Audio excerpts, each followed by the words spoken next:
Waalaikumsalam, silakan masuk. Assalamualaikum Bu. Waalaikumsalam, silakan duduk.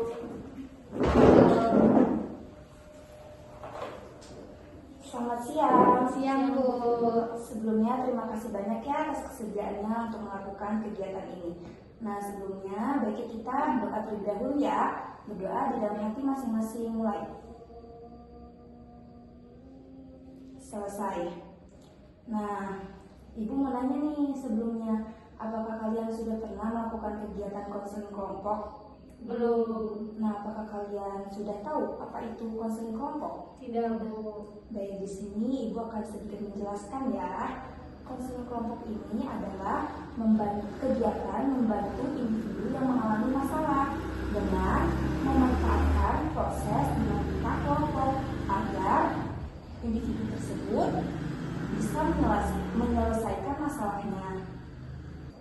Baik, dari pelaksanaan ini ada asas kesukarelaan, di mana ketika kalian menyampaikan masalah, kalian tidak merasa terpaksa. Apakah di antara kalian berdua ada yang merasa terpaksa? Tidak Bu. Nah, yang kedua ada asas keterbukaan, di mana ketika kalian ingin menyampaikan pendapat, kalian harus terbuka dengan hal yang mengganggu pikiran dan perasaan kalian. Nah, yang ketiga ada asas kerahasiaan, artinya di mana pembahasan kita di ruangan ini kalian tidak boleh sebarluaskan keluar. Apakah kalian sudah mengerti? Mengerti. Baik, sekarang Ibu akan memberi kesempatan kalian untuk menceritakan masalah kalian masing-masing. Siapa yang ingin duluan terlebih dahulu? Aku dulu aja deh Bu. Sebenarnya belakangan ini aku merasa agak jauh sama teman dekat aku. Kita dulu sering banget ngobrol, tapi sekarang dia lebih sibuk. Aku malah mikir apa aku punya salah atau dia yang berubah. Aku jadi cemas, takut kalau kita nggak seperti dulu lagi. Itu pasti bikin kamu merasa cemas ya? Apa yang kamu pikirkan tentang perubahan ini?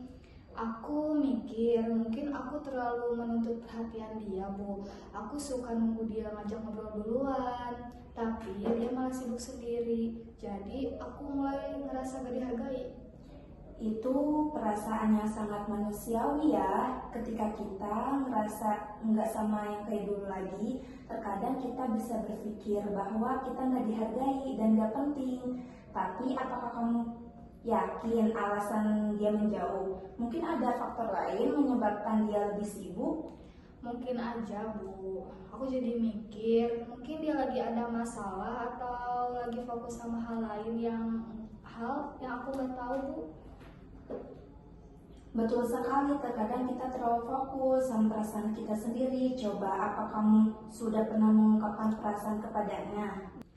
Belum sih Bu, aku takut nanti dia merasa aku terlalu menuntut dia, terus dia gak nyaman. Rasa takut itu wajar, tapi komunikasi yang terbuka sangat penting dalam hubungan persahabatan. Kamu bisa menyampaikan perasaan kamu dengan kata-kata yang ringan, seperti aku ngerasa agak jauh belakangan ini, apakah semua baik-baik aja?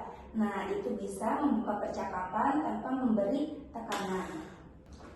Aku juga sama Bu, aku ngerasa ada jarak antara aku dan teman aku.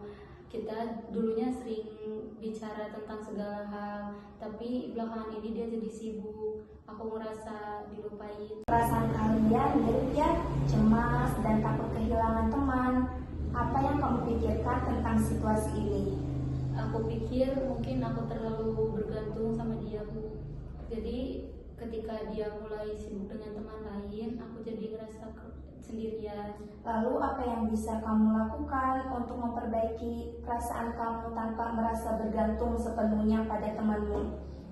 Mungkin aku bisa lebih fokus pada kegiatan yang lain Bu. Jadi aku bukan terlalu mikirin hubungan pertemanan ini. Jadi mulai lebih percaya diri sama diri sendiri. Itu langkah yang sangat baik. Ketika kita fokus pada diri kita sendiri, kita tidak akan bergantung pada orang lain untuk merasa bahagia. Nah, kalau boleh tahu bagaimana perasaan kalian setelah percakapan ini? Apa yang kalian pikirkan? Saya sedikit lebih lega Bu, pikiran saya juga lebih terbuka bahwa mungkin bukan saya yang salah. dan aku coba berbicara lebih terbuka dengan dia. Terima kasih, Bu. Bagus sekali, keterbukaan itu sangat penting. Jangan terlalu keras pada diri sendiri dan temanmu. Ini adalah proses saling belajar. Nah, sekarang bagaimana dengan kamu? Setelah percakapan ini ada perubahan? Aku lebih tenang, Bu. Aku mikir kalau aku terlalu bergantung sama dia, jadi aku harus belajar untuk menikmati waktu sendiri dulu, lebih fokus dan lebih fokus pada kegiatan yang lain. Itu langkah yang sangat positif. Terkadang kita harus menemukan kebahagiaan dalam diri kita terlebih dahulu. Itu akan membuat kita lebih kuat dan siap berbagi kebahagiaan. Semoga percakapan ini membantu kalian merasa lebih baik ya. Terima kasih, Bu. Iya, sama-sama.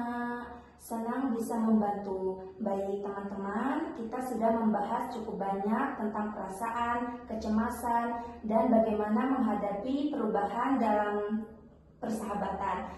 Sebelum kita akhiri, apakah ada yang mau kalian sampaikan? Tidak, Bu. Baik, kalau tidak ada yang ingin kalian sampaikan, kita akhiri sesi konseling hari ini ya. Terima kasih sudah mengikuti dengan penuh perhatian. Sampai jumpa dengan sesi berikutnya jika kalian perlu. Ya, Bu. Terima kasih banyak. Terima kasih banyak.